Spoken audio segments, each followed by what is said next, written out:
नमस्कार दोस्तों, आज हम करने वाले हैं सोल्डर जीडी का पेपर। प्रैक्टिस सेट है ये। बिल्कुल इसी तरह का एग्ज़ाम आता है, ठीक है। इसी तरह के क्वेश्चन आते हैं। तो चलिए शुरू करते हैं आज का क्वेश्चन पेपर। हमारा पहला प्रश्न है, आर्यों ने भारत में जिस इलाके में कब्जा किया था उसको क्या कहते थे? उसको कहते थे सप्त सिंधु। ठीक है, ए ऑप्शन सही उत्तर हो जाएगा। अगला प्रश्न है हमारा, लोकसभा का नेता क्या होता है? लोकसभा का नेता होता है प्रधानमंत्री। ठीक है, सी ऑप्शन। आगे हमारे पास, मनुष्य द्वारा अपनाई गई पहली धातु कौन सी है? तो वो है तांबा।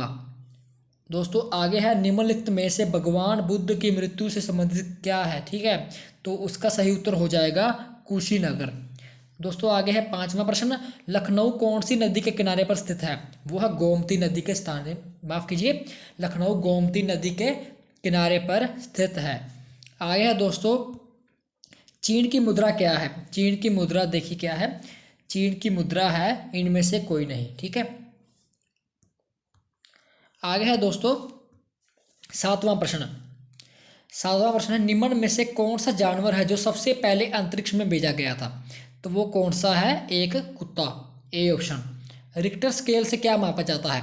रिक्टर स्केल से भूकंप मापा जाता है, अर्थक्वेक मापा जाता है। आगे है, दक्षिण भारत की कौन सी नदी को दक्षिण भारत की गंगा यानी कि गंगा ऑफ साउथ कहा जाता है? इसका सही उत्तर है दोस्तों बी ऑप्शन, कावेरी नदी को। भारत का सर्वोच्च सिविलियन पुरस्कार कौन सा है? तो वो है दोस्तों भारत रत्न, डी ऑप्शन में दिया हुआ सही उत्तर, भारत रत्न। आगे है, कुल कितने महाद्वीप हैं? तो कुल 7 महाद्वीप हैं, बी ऑप्शन सही उत्तर हो जाएगा। आगे है दोस्तों 12वां नंबर, निम्न में से कौन सा अंतरिक्ष यान सबसे पहले अंतरिक्ष में गया था? तो उसका सही उत्तर हो जाएगा ए ऑप्शन, कोलंबिया। आगे है दोस्तों, मधुमलाई पुण्य स्थान कहाँ पर स्थित है? इसका सही उत्तर हो जाएगा दोस्तों, सही उत्तर हो जाएगा दोस्तों को तमिलनाडु, सी ऑप्शन इसका सही आंसर हो जाएगा। आगे है, डूरेंट कप किस खेल से संबंधित है? ये फुटबॉल से संबंधित है, ए ऑप्शन सही उत्तर हो जाएगा।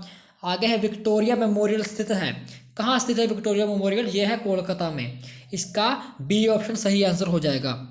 दोस्तों प्रश्न है, सजीव पदार्थों का अध्ययन करने वाला विज्ञान क्या कहलाता है? इसका सही उत्तर है जीव विज्ञान यानी कि बायोलॉजी। अगला क्वेश्चन है, डैश हाइड्रोजन का आइसोटोप है? इसका सही उत्तर है ड्यूटेरियम। ठीक है, ड्यूटेरियम। ठीक है, बी ऑप्शन सही उत्तर हो जाएगा। आगे है, बडिंग पी यीस्ट क्या है? बडिंग यीस्ट क्या है? इसका सही उत्तर है सी ऑप्शन, फफूंद। दोस्तों आगे है, निम्नलिखित धातु में कौन सा धातु पैकेट में नहीं रखा जाता है? इसका सही उत्तर हो जाएगा ये वाला, स्टेफिलोकोक्स। ठीक है, सी ऑप्शन इसका सही आंसर हो जाएगा। माफ कीजिए, मैं अगले क्वेश्चन पे चला गया। निम्नलिखित में से कौन सा धातु पैकेट में नहीं रखा जाता है? इसका सही आंसर हो जाएगा दोस्तों c option, sodium. Sodium packet में नहीं रखा जाता है। आगे है, दूध को दही में परिवर्तित कौन करता है? तो इसका आंसर सही हो जाएगा लैक्टोबेसिलस, लैक्टोबेसिलस। ठीक है, जहां भी लैक्टो दिखे वहां पर फटाक से टिक लगा देना है। दूध को लैक्टोमीटर से मापा जाता है, अगर दूध में कोई पानी मिलाता है तो। ठीक है, तो उसकी दूध की जो क्षमता है उससे मापा जाता है लैक्टोमीटर से। अब देखिए अगला प्रश्न है हमारे पास, निम्नलिखित पदार्थों में से कौन सा पदार्थ बिजली का सुचालक नहीं है? तो इसका सही उत्तर हो जाएगा लकड़ी। छोटी चेचक के कारण क्या होता है? छोटी चेचक के कारण क्या है? इसका सही उत्तर हो जाएगा विषाणु। ठीक है, आगे है हमारे पास, प्रोटीन का आवेश क्या है? प्रोटीन का आवेश दोस्तों क्या है? धनात्मक, बी ऑप्शन। पौधों में पाए जाने वाले जाइलम निम्न कार्य के लिए जिम्मेदार होते हैं? इसका सही आंसर हो जाएगा दोस्तों ए ऑप्शन, पानी के परिवहन के लिए। अगला प्रश्न है, कौन सी धातु विद्युत चुंबक बनाने में उपयुक्त है? इसका सही उत्तर हो जाएगा ए ऑप्शन, कच्चा लोहा। आगे है दोस्तों ओहम्स लॉ। ओहम्स लॉ क्या कहता है हमें? V is equal to I into R. यहाँ पे I क्या होता है? I हमारे पास करंट होता है और R हमारे पास क्या होता है? रेजिस्टेंस। अब देखिए आगे है हमारे पास 27 प्रश्न, सूर्य ग्रहण कब होता है? सूर्य ग्रहण कब होता है? देखिए सूर्य ग्रहण जब चंद्रमा सूर्य और पृथ्वी के बीच से गुजरे। ठीक है, चंद्रमा सूर्य और पृथ्वी के बीच से गुजरता है तो सोलर एक्लिप्स होता है। ठीक है, आगे है दोस्तों, बिजली के बल्ब को बढ़ने के लिए नाइट्रोजन की जरूरत क्यों पड़ती है? क्योंकि जलन अवरोध के लिए। 28 का करेक्ट आंसर हो जाएगा बी ऑप्शन। कौन सा रोग जो अनिवार्य लसीकरण की वजह से खत्म कर दिया गया है? तो इसका सही आंसर है दोस्तों बी ऑप्शन, पोलियो। अब आगे है 30 प्रश्न, संतुलित आहार में डैश होते हैं। सही उत्तर हो जाएगा दोस्तों इसका डी ऑप्शन, ये सभी कार्बोहाइड्रेट, विटामिन और प्रोटीन सभी होते हैं। ठीक है, संतुलित आहार। आगे है लोहे पर जंग लगना एक क्या है? ये एक रासायनिक है। ठीक है, रासायनिक परिवर्तन है, केमिकल ट्रांसफॉर्मेशन। आगे हमारे पास मेटामॉर्फिज्म द्वारा कोयला किस रूप में बदल जाता है? तो इसका सही उत्तर हो जाएगा दोस्तों कोयला हीरा में बदल जाता है। 32 का बी ऑप्शन सही उत्तर हो जाएगा। जब कोई गाड़ी चलती है तो वो क्या छोड़ती है? वो छोड़ती है हाइड्रोजन। 33 का आंसर हो जाएगा, माफ कीजिए, 33 का आंसर हो जाएगा कार्बन मोनोऑक्साइड। सही उत्तर हो जाएगा इसका कार्बन मोनोऑक्साइड। अब देखिए स्कर्वी किस विटामिन की कमी से होता है? इसका सही उत्तर क्या होगा दोस्तों? स्कर्वी होता है विटामिन सी की कमी से। ठीक है, और जो रतौंधी रोग होता है, रतौंधी रोग यानी कि नाइट ब्लाइंडनेस जो होती है वो होती है विटामिन ए की कमी से। अब जो विटामिन डी है ये हमें धूप से मिलता है, विटामिन डी। अब देखिए सामान्य मनुष्य का रक्तचाप क्या होता है? मनुष्य का रक्तचाप दोस्तों होता है 120/80। अब हमारे पास बहुत जरूरी भाग आ गया गणित, ध्यान से समझ लेना, बिल्कुल इसी टाइप के क्वेश्चन आते हैं एग्जाम में। चलिए शुरू करते हैं। प्रश्न दिया हुआ है, एक चुनाव में अ, ब और स ने कुल मिलकर 2000 मत प्राप्त किए। देखिए अ, ब और स तीनों ने मिलकर 2000 मत प्राप्त किए हैं, और जब अ और स हैं उन्होंने मिलकर 1500 मत प्राप्त किए हैं, और ब और स हैं उन्होंने मिलकर 800 किए हैं। ठीक है, तो 100 द्वारा मतों की संख्या, अब 1500 प्लस 800 हमारे पास क्या आ गया? 2300। ठीक है, 1500 प्लस 800 हमारे पास आ गया दोस्तों 2300। तो 2300 में से 2000 माइनस कर दिया तो हमारे पास कितना आ जाएगा? 300। यानी कि जिसके बारे में पूछा गया 100 अकेलों ने क्या कितनी संख्या में मत लिए हैं? 300 में। इसका सही उत्तर आ जाएगा ए ऑप्शन। अब आगे है दोस्तों ये इक्वेशन, एक्स की क्यूब गुना एक्स की क्यूब बटा एक्स की पावर 6। अब एक्स की क्यूब गुना एक्स की क्यूब, जिसकी पावर 3 है और एक पावर और 3 है, दोनों पावर आपस में ऐड हो जाती है तो हमारे पास क्या बन जाएगा? 3 + 3 यानी कि एक्स की पावर 6। नीचे भी एक्स की पावर 6 है, एक्स की पावर 6 और 6 दोनों को काट देंगे तो हमारे पास क्या आ जाएगा? 1। सही उत्तर क्या हो जाएगा दोस्तों? A option, 1। आगे देखिए 81/9 है 0.09। अब 9 बटा दशमलव आ जाएगा। ठीक है, दशमलव का नीचे बटा 100 आ जाएगा, तो 9/100 ऊपर 100 चला जाएगा। ठीक है, अब इसे सोल्व करके हमारे पास क्या आ जाएगा? देखिए इसे सोल्व करके हमारे पास आ जाएगा 900। ठीक है, 9 9 81, 9 × 100 यानी कि 900 आ जाएगा। 900 हमें दिया हुआ सी ऑप्शन में, तो सी ऑप्शन हमारा करेक्ट आंसर हो जाएगा दोस्तों। आगे बढ़ते हैं अगले प्रश्न पे। यदि एक शहर की जनसंख्या 4% वार्षिक की दर से बढ़ रही है, बोल रहे हैं एक शहर है उसकी जो जनसंख्या है कितने प्रतिशत बढ़ रही है? 4%। 4% बढ़ रही है प्रति वर्ष। ठीक है, हर एक साल बढ़ रही है। तो तथा उसकी वर्तमान जनसंख्या कितनी है? वर्तमान जनसंख्या है 17,576 दी हुई है हमें। ठीक है, ये देखिए, तो 3 वर्ष पूर्व उस शहर की जनसंख्या कितनी होगी? हमें पूछा है 3 वर्ष पहले की जनसंख्या। इसका एक फॉर्मूला होता है 3 वर्ष पहले की जनसंख्या, यानी कि जो वर्तमान जनसंख्या है, वर्तमान जनसंख्या है अभी की, उसे क्या करना है? गुणा कर देना है 100/100 प्लस जो दर दी हुई है हमें परसेंट में। ठीक है, उसे हमें क्या कर देना है? ऊपर उसकी पावर लिख देनी है समय। समय हमें दिया हुआ 3। ठीक है, तो जो वर्तमान जनसंख्या है यानी कि 17,576 जनसंख्या है वर्तमान, तो उसकी पावर हमारे पास आ गई 100/100 100 + 10 यानी कि 100 + 10 यानी कि 100/4 की पावर हमारे पास आ जाएगी 3। ये हमारे पास आ जाएगा 17,576 × 100 × 100 × 100। हमारे पास आ जाएगा 104 × 104 × 104। ऊपर पावर 3 थी इसलिए 3 बार गुना हो गया। तो हमारे पास इसका आंसर आ जाएगा 15,625। हमें दिया हुआ है ये ए ऑप्शन में। ठीक है, अब देखिए आगे बढ़ते हैं अगले क्वेश्चन पे।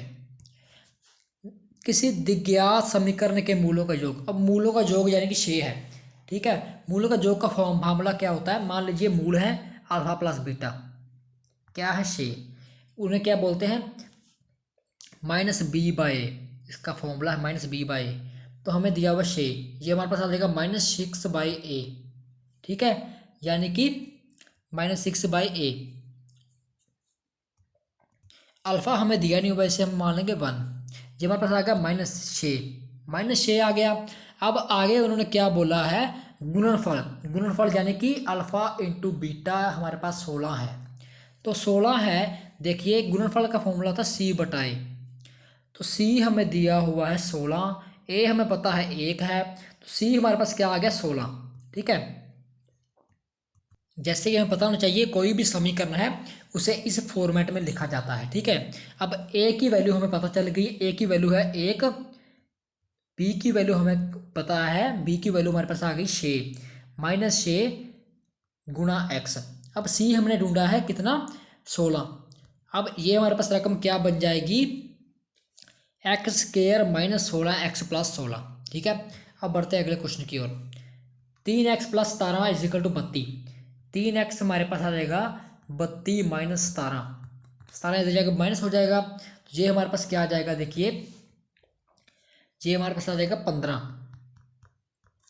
3x = 15 आ गया हमारे पास। तो x हमारे पास वैल्यू आ गई 15/3 यानी कि 5। 5 हमें दिया हुआ है ए ऑप्शन में, तो हमारा सही उत्तर हो जाएगा ए ऑप्शन। अब आगे देखिए, 24 मीटर लंबे और 16 मीटर चौड़े एक आयताकार लॉन के चारों ओर 2 मीटर चौड़ा पदपथ बना हुआ है। तो पदपथ का क्षेत्रफल क्या होगा? मान लीजिए जो लंबाई है उसे एल मान लीजिए, यानी 24 मीटर दिया हुआ है। अब 16 मीटर चौड़ा दिया हुआ है, तो आयताकार का हमें क्षेत्रफल निकाला, तो उसमें हम क्या करते हैं? लंबाई गुना चौड़ाई, लेंथ गुना ब्रेथ। 24 × 16 कर देंगे तो हमारे पास क्या आ जाएगा? देखिए हमारे पास आ जाएगा 384 मीटर स्क्वेयर। ठीक है, 384 मीटर स्क्वेयर हमारे पास आ जाएगा। ठीक है, अब उन्होंने बोला 2 मीटर चौड़ा कर दिया। ठीक है, 2 मीटर चौड़ा कर दिया तो लंबाई में भी 2 मीटर चौड़ा हो जाएगा और इसमें भी 2 मीटर चौड़ा हो जाएगा, 16 मीटर में भी। ठीक है, अब देखिए एक आयताकार इस तरह का होता है, ये उसकी लंबाई हो जाती है और ये उसकी, ठीक है, ब्रेथ यानी कि चौड़ाई। अब 2 गुना हुआ है तो जिसकी 2 साइडें हैं, यहाँ से भी होगा तो यहाँ से भी होगा, 2 + 2 4 हो जाएगा और इधर से लंबाई भी 2 हुई है, तो इस साइड भी एक साइड है तो हमारे पास 4 हो जाएगा। लंबाई हमारे पास टोटल कितनी आ जाएगी? 24 + 4 28। ठीक है, लंबाई हमारे पास 28 आ जाएगी और 16 मीटर चौड़ा था तो वे हमारे पास आ जाएगा 20। अब इसका क्षेत्रफल निकाल लो, 28 × 20 कर दोगे तो हमारे पास क्या आ जाएगा? 560 मीटर स्क्वेयर। पहले हमारे पास क्या आ जाएगा था? क्या आया था? 384, उसे इसमें से माइनस कर दो। ठीक है, हमारे पास आंसर क्या आ जाएगा? 176 मीटर स्क्वेयर। ठीक है, सही उत्तर हमारे पास आ गया सी ऑप्शन। अब आगे देखिए 44 नंबर। इस क्रम में अगला अंक क्या है? देखिए 25 है, पहले 25 है, उसमें 5 कम कर दिया 20 आ गया, 20 में 5 कम कर दिया 15 आ गया, 15 में 10 कम कर दिया, 5 कम कर दिया तो 10 आ गया, 10 में 5 कम कर दिया तो 5 आया और 5 में 5 कम कर दिया तो 0 आ गया। अब देखिए 0 के बाद भी कुछ अंक आते हैं, ये मत सोचिए 0 के बाद खत्म हो गई कहानी। कहानी खत्म नहीं, फिर भी कहानी चलती रहती है। 0 के बाद क्या आएगा? 0 के बाद -5 आ जाएगा, -10 आ जाएगा, -15 आ जाएगा। तो हमारे पास सही उत्तर क्या आ जाएगा? -5। ठीक है, 0 में 5 माइनस करेंगे तो -5 आ जाएगा। अब आगे देखिए अगला प्रश्न, 4 में 6 जोड़े तो 10 आ गया, 10 में 6 जोड़े को 16 आ गया, 16 में 6 जोड़ कर दिए तो 22 आ गया। अब 22 में 6 जोड़े करेंगे तो 28 आ जाएगा। सही उत्तर हमारे पास हो गया बी ऑप्शन। महत्तम समावर्तक मालूम करो। किसका करना मालूम? 81 और ऐसे करते हैं दोनों को, 81 और 117। ठीक है, तो सबसे पहले 3 के पहाड़े पे दोनों चले गए, हमारे पास एक आ गया 27, दूसरा आ गया 39। फिर 3 के पहाड़े पे चले गए, दोनों कॉमन आ गया। ठीक है, तो ये हमारे पास आ गया महत्तम समावर्तक। 3 गुणा 3 हमारे पास आ गया 9। सही उत्तर क्या आ गया दोस्तों? 9। 46 का सी ऑप्शन सही उत्तर हो जाएगा। अब आगे बढ़ते हैं, अगला प्रश्न 0.45, ये हमारे पास आ गया 45/100 और भाग करना है, इसके नीचे दशमलव है 100000। ठीक है, ये हमारे पास आ गया। अब यह भाग है, अब कोई भाग वाली रकम को गुणा में लिखते हैं तो पहले वह रकम उल्टी पड़ जाती है, जैसे कि ये पड़ती है। ठीक है, 1 2 3 4, ये हमारे पास आ गया 9, 2 0 से 2 0 कट गया, 9 से 5 कट गया और ये हमारे पास आ गया 500। ठीक है, 5 को गुणा कर दिया 100 से, 500 आ गया। 500 हमें दिया हुआ है ऑप्शन बी में, 47 का हमारा करेक्ट आंसर हो जाएगा बी ऑप्शन। अब आगे देखिए 48 क्वेश्चन। 48 में इसका एलसीएम ले लेते हैं, नीचे वाले का हमारे पास आ जाएगा 6 एलसीएम। 6 एलसीएम आ गया, इसके साथ इसे करके डिवाइड ऊपर वाले से मल्टीप्लाई करते हैं। ठीक है, तो हमारे पास आ गया 11 3 33, 33 आ गया। फिर हमारे पास आ गया 62, फिर हमारे पास आ गया 123। इसका जोड़ करके हमारे पास आ जाएगा 218/6, जो कि होता है 109/3। ठीक है, जो हमें दिया हुआ है 109/3। 109/3 किसके बराबर होता है? इनमें से किसी के नहीं, इनमें से किसमें किसी साथ मैच नहीं किया आंसर। तो आगे देखते हैं 49 नंबर क्वेश्चन।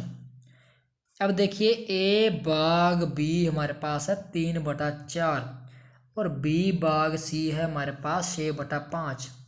ठीक है, अब यहाँ हम निकालेंगे ए अनुपात बी अनुपात सी। ठीक है, तो हमारे पास क्या आ जाएगा? ए अनुपात बी अनुपात सी हमारे पास 3:4, इन दोनों का डबल अनुपात 6:5। ठीक है, ये हमारे पास आ जाएगा दोस्तों, देखिए ये हमारे पास आ जाएगा 18:24:20। ठीक है, 18 यानी कि ए, ये हमारे पास बी और ये हमारे पास सी। हमसे पूछा है उसने ये वाला ए अनुपात, ए हमारे पास क्या आया है 18। ठीक है, और बी हमारे पास क्या आया है? बी हमारे पास आया है 24। ठीक है, और सी हमारे पास क्या आया है 20। लेकिन 18:24:20 को हम क्या लिख सकते हैं? 9:12 क्या लिख सकते हैं 10। ठीक है, दोनों का आधा कर दिया, तो यहाँ पे क्या आ जाएगा हमारे पास? यहाँ पे हमारे पास आ जाएगा 9:12:10। तो ये इक्वेशन में लिख देंगे, ए की जगह पे 9, बी की जगह पे 12 और 10 की सी की जगह पे 10। आ गया हमारे पास 9:22, जो दिया हुआ ए ऑप्शन में सही उत्तर हो जाएगा। ठीक है, अब दो संख्याओं का योग 65 है, यानी कि मान लीजिए एक संख्या x है, दूसरी है y, दोनों का जोड़ क्या है 65 है, और x/y यानी कि दोनों का अनुपात कितना है? x/y है 6/7। तो दो संख्याएं ज्ञात कीजिए। अब हमें इक्वेशन दी हुई है x + y = 65 और x/y हमारे पास है 6/7। अब y यहाँ पे क्या हो जाएगा? यहाँ पे ट्रांसफॉर्म हो जाएगा, तो हमारे पास आ जाएगा x = 6/7y। अब ये x की वैल्यू अगर हम इसमें भर दें इक्वेशन में, तो हमारे पास सही आंसर आ जाएगा। ठीक है, चलिए भरते हैं x की वैल्यू इसमें। जब हमने भर दी x की वैल्यू, तो हमारे पास आ गया 6/7y + y = 65। अब इसे सॉल्व करते हैं, तो ये हमारे पास आ गया 13y/7 = 65। अब ये 7 इधर जाके मल्टीप्लाई हो जाएगा, ये हमारे पास आ जाएगा 455। ठीक है, 13y = 455 आ गया। अब y यहाँ से जहाँ रह जाएगा और 455/13 हमारे पास आ जाएगा 35। ठीक है, 13 455 को कितने पे काटता है? 35 पे। तो y की वैल्यू हमारे पास क्या आ गई? 35। ठीक है, 35 आ गई। अब y की वैल्यू हम इसमें भर देंगे तो हमारे पास x की वैल्यू आ जाएगी। तो हमारे पास ये इक्वेशन बन जाएगी। अब ये 35 में जाके माइनस हो जाएगा 35, तो ये हमारे पास क्या आ जाएगा दोस्तों? 30। x हमारे पास 30 आ गया, y हमारे पास 35 आ गया। तो हमारा सही आंसर क्या बन गया? B option, 30:35। तो अगर वीडियो को अच्छी लगी है तो वीडियो को लाइक करें, सब्सक्राइब करें चैनल को, और वीडियो को आगे शेयर करें, क्योंकि ऐसी और वीडियो चैनल पे मैं लाता रहता हूँ जो कि आपके लिए हेल्पफुल साबित हो। तो मिलते हैं अगली वीडियो में, तब तक लिए जय हिंद जय भारत।